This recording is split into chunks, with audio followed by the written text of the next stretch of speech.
اچھا ماشاء اللہ، جس طرح اسماء کا چونکہ ذکر چل رہا ہے، اسماء الہی کا، تو سوال یہ کہ جب ہم دعا پڑھتے ہیں کوئی بھی دعا، تو ہم یہ چاہ رہے ہوتے ہیں، فکر یہ ہوتی ہے کہ ان اسماء کے ذریعے سے یا دعا کے ذریعے سے ہمیں معرفت پروردگار حاصل ہو. تو کیا دعا جوشن کبیر میں جو اسماء الہی ذکر ہوئے ہیں، تو کیا ان کا معرفت الہی میں کیا کوئی کردار ہے، اور امامت سے ان کا کیا رابطہ ہے؟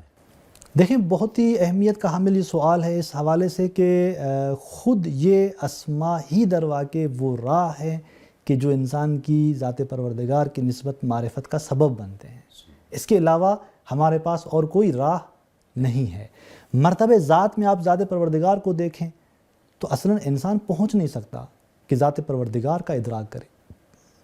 اس کی وہ صفات جو اس کی عین ذات ہیں، انسان ان صفات کا ادراک نہیں کر سکتا، کیونکہ ذات جب لامحدود ہے، لامتناہی ہے، صفات جو عین ذات ہیں وہ لامتناہی ہیں، تو انسان جو اپنے وجود میں محدود ہے کس طرح وہ اس ذات کا ادراک کر سکتا ہے؟ امیر المومنین فرماتے ہیں کہ لا یدرکہ بعد الہمم ولا ینالہ غوث الفتن. یہ وہ ذات ہے کہ جہاں ہمتوں کی بلندی وہاں تک پہنچ نہیں سکتی. وہ افراد کے جو فتین ہیں، جن کے افکار عمیق ہیں، گہرے ہیں، وہ ذات پروردگار تک پہنچ نہیں سکتے. اور اہل معرفت کا یہ جملہ آپ دیکھیں کہ اما الذات فقد حارت الانبیاء والاولیاء فیہا. یعنی ذات کے مرحلے میں اگر آپ دیکھیں تو انبیاء، اولیاء، یعنی وہ تمام ہستیاں کہ جو فکر سے بالاتر شہود کا مرتبہ رکھتی ہیں، جو مادیت سے بالاتر حقائق کو اپنے قلبی آنکھ سے دیکھتی ہیں، ان کے لیے بھی یہی کہا جاتا ہے کہ وہ متحیر ہیں ذات کے مرحلے میں. تو لہٰذا ذات پروردگار کو انسان درک نہیں کر سکتا. ہاں، جب وہ ذات اسماء کے ذریعے ظہور کرتی ہے، یعنی مرحلے احدیت میں تو لا اسم ولا رسم، نہ نام ہے نہ نشان ہے، لیکن اس کے بعد کے جو مراحل ہیں جہاں اسماء اور افعال کی تجلی شروع ہوتی ہے، جہاں ذات پروردگار اپنے کمالات اور اوصاف سے تجلی کرتا ہے، تو وہاں کیونکہ تجلی سے تعین، تشخص کچھ سامنے آتا ہے، تو اس تجلی سے وہ جو اسم وجود پاتا ہے، جس کو ہم نے پہلے بھی تفصیل سے عرض کیا، تو اسی اسم سے، اسی تجلی کی حقیقت سے انسان ذات پروردگار کو جانتا ہے، اس کو پہچانتا ہے. تو لہٰذا جتنے اس عالم کے اندر موجودات ہیں، آپ دیکھتے ہیں کہ ہر موجود اسی کے اسم کا مظہر بن رہا ہوتا ہے، کیونکہ اسماء ہیں جو موجودات کی خلقت کا باعث بنتے ہیں. ان اسماء کا ظہور ہے، کمالات پروردگار کا ظہور ہے جو خلقت کا باعث بن رہا ہوتا ہے. پھر ہر موجود اپنی وجود کی وسعت میں اس کی علامت اور نشانی بن رہا ہوتا ہے. اور قرآن مجید نے بھی یہی کہا کہ وَلِلَّهِ الْأَسْمَاءُ الْحُسْنَىٰ فَادْعُوهُ بِهَا. اگر خدا کو پکارنا ہے، خدا کو یاد کرنا ہے، تو انہی اسماء کا سہارا لینا ہے جو اسماء حسنہ ہیں. اور جیسے آپ نے کہا کہ یہ اسماء امامت سے کیا ربط رکھتے ہیں، تو یہی جو آیت وَلِلَّهِ الْأَسْمَاءُ الْحُسْنَىٰ کہ ہم نے تلاوت کی، اسی کی تفسیر میں امام فرماتے ہیں کہ نحن وَاللَّهِ الْأَسْمَاءُ الْحُسْنَىٰ. کیونکہ امام فرماتے ہیں کہ ہم ہیں وہ خدا کے اسماء حسنہ، وہ خوبصورت نام جو ذات پروردگار کے ہیں وہ ہم ہیں.